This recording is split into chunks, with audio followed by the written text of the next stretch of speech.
Talvez a crítica mais relevante que a gente tem para as criptomoedas é tentar associar o seu preço de compra e venda à sua utilidade dentro da nossa sociedade. E como a utilidade é sempre relativamente baixa, né, porque atualmente o que você faz com o Bitcoin? Já que o Bitcoin não é uma moeda de troca e não é uma reserva de valor, o que você faz com o Bitcoin? Não tem muita coisa para você fazer com esse ativo. Então, como a utilidade é baixa, o valor também deveria ser baixo. O preço de compra também deveria ser baixo. Mas isso não é bem verdade, não é assim que a gente avalia as coisas. A nossa sociedade sempre deu valor às coisas porque, sim, nunca houve tão claro uma justificativa de por que algumas coisas têm valor enquanto outras coisas não têm. Então, por exemplo, no mundo físico, um diamante é uma coisa que é muito preciosa, mas qual que é a utilidade de um diamante? Qual é a utilidade de uma joia com o diamante? Bem, tem um senso estético, né? Você ter um diamante é uma coisa que é bonita. Beleza, mas você concorda comigo que dá para substituir aquele diamante por uma peça de vidro que seja igualmente polida, laminada e colocada naquela exata forma daquele diamante e vai cumprir exatamente as mesmas funções? Vai ter exatamente a mesma utilidade? Mas mesmo assim a gente valoriza de maneira diferente uma joia que tem um vidro de uma joia que tem um diamante. E a gente faz isso também com outras coisas que talvez sejam mais intangíveis do que o diamante, que é, por exemplo, com a marca das coisas. Um celular da Apple, ele é potencialmente mais caro do que um celular de uma outra marca, como a Motorola, porque a marca é muito poderosa. A marca dos carros também é a mesma coisa. Os supercarros, ele tem lá a marca da Ferrari, da Lamborghini. É muito caro você utilizar aquele carro.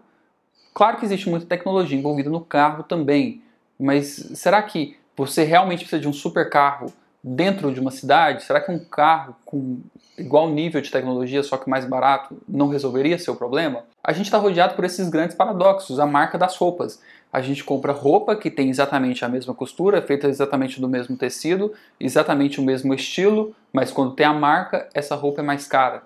Porque a gente dá valor em coisas que não são úteis, não é por causa da utilidade dessas coisas que o preço é alto. E essas mesmas coisas são válidas aqui para o mercado de criptoativos. Por que o Bitcoin tem valor? O simples motivo de por que o Bitcoin é tão caro, por que o Bitcoin tem valor, o simples motivo é porque tem mais pessoas comprando que vendendo. Desde a fundação desse criptoativo, existem mais pessoas querendo comprar do que querendo vender. O que isso faz com um ativo é aumentar o preço. Esse é o simples motivo de por que o preço está alto. Beleza, mas realmente essa crítica chega a ser válida quando a gente fala do Bitcoin. Tem pouca coisa, realmente tem pouca coisa para a gente fazer com esse criptoativo em específico. Então a gente tem a primeira moeda alternativa ao Bitcoin, a primeira altcoin, que é o Ethereum. E o símbolo do Ethereum é ETH. O Ethereum já vem com a perspectiva de ser mais útil para a nossa sociedade, criando o que a gente chama de smart contracts, contratos inteligentes. Os contratos inteligentes são registrados também no blockchain e as pessoas que registram essas transações lá no blockchain recebem o mesmo incentivo econômico, mas dessa vez eles são remunerados em Ethereum. E esses contratos inteligentes, eles resolvem um problema na nossa sociedade, que é o seguinte: imagina lá quando você vai vender um carro. Quando você vai vender o carro, você tem que assinar o documento para o comprador, né? Quando você tem um carro, o documento está no seu nome, aí você recebe aquele DUT, aquele recibo do seu carro que você tem que transferir para o comprador, você precisa de assinar o documento. Uma vez o documento assinado e em posse do comprador, o carro, em termos práticos, pertence a essa pessoa, pertence ao comprador. Aí sempre surge aquela questão: eu recebo primeiro o dinheiro, o cara precisa de fazer a transferência para minha conta primeiro, faz o Pix para mim primeiro, para então eu assinar, ou eu assino primeiro e depois ele me faz o Pix? É uma dificuldade, né?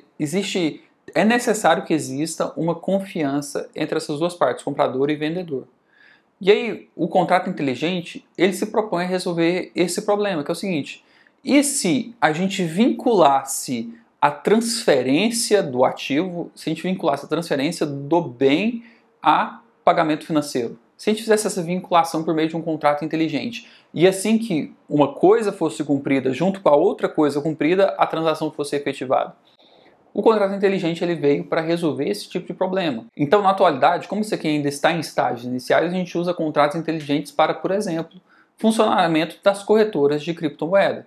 Quando você compra uma outra criptomoeda, quando você transfere uma criptomoeda para outra pessoa, quando você faz o empréstimo, quando você faz o financiamento, porque tudo isso aqui existe dentro do mercado de cripto. Contratos inteligentes também são utilizados para a assinatura de alguns documentos. Esses contratos também são utilizados para empresas de seguro, quando você avalia o seguro, quando você paga o prêmio, quando você faz a apólice. Quer dizer, isso aqui já é uma coisa de uma alta aplicabilidade dentro da nossa sociedade.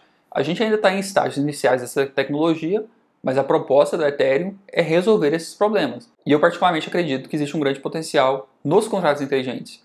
Porque um outro exemplo aqui de um ativo muito grande dentro da nossa sociedade são os imóveis. Um imóvel, normalmente, ele é o ativo mais caro que uma família compra, e uma família não compra vários imóveis durante a sua vida, né? Dificilmente uma família compra um imóvel próprio mais de uma vez na sua história. Então, é difícil de comprar um imóvel, a gente precisa de uma escritura pública, precisa de ir no cartório, depois a gente pega essa escritura no cartório, leva para o cartório de registro de imóveis para registrar, a gente precisa de comunicar essa compra e essa venda para a prefeitura, recolher o ITBI lá na prefeitura, quer dizer, é uma coisa cara e custosa. Mas e se houvesse um jeito de firmar essa transferência com caráter público, né? Porque quando a gente faz uma escritura pública, o objetivo disso, de ir até um tabelionato de notas e assinar uma escritura pública, comprador e vendedor diante do oficial do cartório, o objetivo com isso é dar caráter público para aquele assunto. Inclusive, se você quer saber por quanto tal imóvel foi adquirido, você pode solicitar uma cópia da escritura pública daquele negócio. Uma escritura pública tem esse nome porque é um documento público para todas as pessoas. É só você ir até o cartório e solicitar uma cópia. Você vai pagar uma taxa e você recebe uma cópia da escritura pública de compra e venda daquele imóvel. Então, se houvesse uma solução tecnológica para esse problema, a gente estaria resolvendo uma grande jabuticaba da sociedade brasileira. Ou seja, fazer um negócio com caráter público de maneira inteligente, em que o ativo só fosse transferido para o comprador mediante o pagamento ao vendedor, com caráter público. E é exatamente essa a proposta dos contratos inteligentes. Como eu disse, a gente ainda está em estágios iniciais, isso aqui ainda está avançando, mas eu acredito que existe sim um grande potencial para os contratos inteligentes. Além disso, o Ethereum permite que aplicações sejam construídas em cima do seu próprio blockchain. E aí a gente tem um exemplo aqui, que são os NFTs. NFT é a sigla para Non-Fungible Token. Tokens não fungíveis, são tokens indivisíveis. E qual que é a aplicação que a gente tem visto recentemente dos NFTs? A aplicação que a gente tem visto é no mercado de arte. Pessoas usando NFTs para vender artes digitais. Vamos lá, vamos tentar comparar com o mercado tradicional, o mercado físico. Vem um pintor renomado e pinta um quadro. E aí esse quadro pintado por esse pintor famoso vale muitos milhões de dólares. E aquela arte é valorizada por causa da técnica, por causa da estética, por causa da beleza e porque existe um mercado para a arte. Se tem mais pessoas participando daquele leilão, dando ofertas, o preço daquele quadro vai ficar mais caro.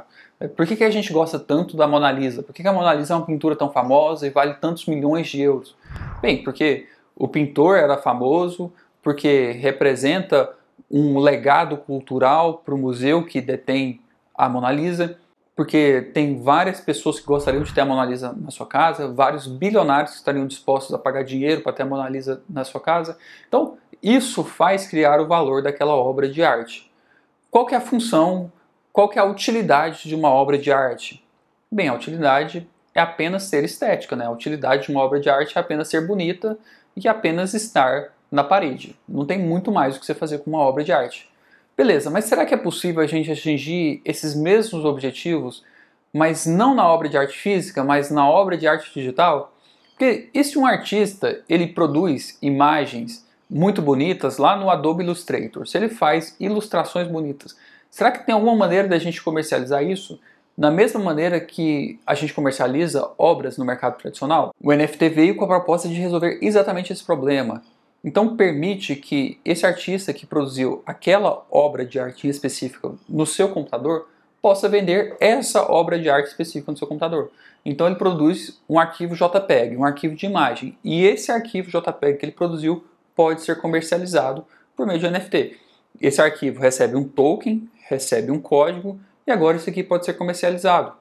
Inclusive a gente tem um exemplo histórico nesse mercado, que foi o artista Beeple, que vendeu uma obra de arte por alguns milhões de dólares, 60 milhões de dólares. Ele vendeu um JPEG por 60 milhões de dólares. Ah, Daniel, mas eu posso entrar no site, posso baixar esse JPEG e eu vou ter uma cópia eu mesmo desse JPEG. Sim, você pode fazer isso. Inclusive, esse JPEG ele está disponível. Você entra lá no site, você faz download em alta resolução desse JPEG, você tem um arquivo que é muito parecido com o original. A única diferença é que você não é detentor do token como o comprador é detentor do token. A única pessoa que tem o token é aquele cara que comprou. Ah, Daniel, mas isso não faz sentido. Eu baixo o JPEG e eu não estou nem aí pro token. Beleza, você pode fazer isso. Da mesma maneira que você pode entrar na internet e imprimir uma foto da Mona Lisa em altíssima resolução. Você faz um print, você faz um pôster da Mona Lisa, você enquadra isso e você coloca na sua casa. Você tem a pintura original? Não. Essa obra que você imprimiu tem o mesmo valor da pintura original? Não. Por quê? Porque a original, a Mona Lisa original, é só uma. Não importa quantas cópias você faça, não importa quantas impressões você faça, não importa a qualidade da moldura que você coloque nessa foto. Isso não tem o mesmo valor da Mona Lisa. Mas esse paradigma, ele continua sendo verdade para os ativos digitais. A pintura digital de um artista digital, ela também tem um valor único. Ah, Daniel, mas isso é de fácil replicabilidade. Ah, Daniel, mas eu mesmo posso entrar no site e baixar. Ah, Daniel, mas qual que é o sentido de eu ter um código token de uma pintura? Olha só, eu estou falando que dá para a gente comparar a mesma lógica do mercado físico com o mercado digital. Ah, Daniel, mas eu ainda assim não vejo nenhuma lógica nesse mercado. Beleza, eu te confesso que eu também não vejo nenhuma lógica nesse mercado. Mas não é porque você não vê nenhuma lógica e porque eu não vejo nenhuma lógica que esses ativos não têm valor. Esses ativos têm valor e eles estão representados no mercado. Pessoas de verdade, fazendo transações de verdade, estão adquirindo esses ativos. Recentemente, a Visa, aquela gigante de pagamentos, publicou que comprou um NFT, um CryptoPunk. E o CryptoPunk você pode entrar lá no site e baixar, mas a Visa, uma gigante de pagamentos, gigante dentro do mercado financeiro, foi lá e adquiriu isso. Por que ela fez essa aquisição? Ela afirmou publicamente que o objetivo com isso é aprender como é que funciona a tecnologia, se aproximar desse mercado, entender o que está acontecendo, tentar entender qual que é o valor do NFT. Eu particularmente continuo com meu pé atrás quanto a esse tipo de mercado. Mas ele existe, pessoas de verdade estão investindo, existe dinheiro de verdade em circulação. E aí para você fazer a aquisição de um NFT, normalmente isso aqui é negociado em Ethereum, em ETH, então você precisa de comprar o Ethereum e usar o Ethereum para comprar o ativo. Mas sempre existe o caminho de volta também. Você pode vender o ativo no mercado aberto que existe para NFT. Normalmente esse mercado é feito por um site chamado OpenSea. Eu vou colocar aqui uma imagem do site com alguns ativos, mas você pode vender esse ativo lá no OpenSea. Você agora passa a ter Ethereum dentro da sua carteira e você pode vender o Ethereum na corretora e trocar isso por reais brasileiros ou por dólares e fazer o saque para sua conta corrente. Então, da mesma maneira que existe o caminho de ida para comprar o ativo, existe o caminho de volta. E alguns desses ativos de arte são altamente líquidos. Existe um mercado ativo para aquisição dessas peças de arte famosas. Na próxima aula, eu vou te mostrar como funciona uma corretora de cripto. Lembrando que aqui o meu objetivo é te mostrar o que é esse mercado. Pode ser que você nunca tenha ouvido falar sobre Bitcoin, sobre Ethereum, sobre NFT, sobre altcoins. Pode ser que você nunca se aproximou desse assunto. Então aqui eu estou te apresentando que esse é um mercado que ele tem um valor de mercado de trilhões de dólares. Existem pessoas investindo dinheiro de verdade nesse mercado. Existe dinheiro de verdade circulando aqui. É um mercado gigantesco. Então a minha sugestão é que pelo menos desperte a sua curiosidade. Que pelo menos você se aproxime desse mercado. Na próxima aula eu vou te mostrar como é que funciona uma corretora e lá eu falo o seguinte, olha, você poderia transferir um dinheiro para dentro da corretora e fazer a sua primeira aquisição. Porque eu acredito que a melhor maneira de você aprender como um ativo funciona é comprando esse ativo. E no caso específico de um Bitcoin, ele é divisível até a 8ª casa decimal. Então é um ativo que é extremamente acessível. Então com pouco dinheiro você consegue comprar um pouquinho de Bitcoin. E dessa maneira você se aproxima do mercado. Eu queria aqui tentar diminuir o preconceito das criptomoedas para o que costumava ser aqueles nerds mexendo no computador, que entendiam de programação, criptografia, para aqueles libertários, para os anarquistas, e trazer isso mais próximo do mundo real de hoje, mais próximo da nossa economia real, e te mostrar que existe espaço para essa categoria de ativos dentro do seu portfólio de investimentos. Bora para a próxima aula.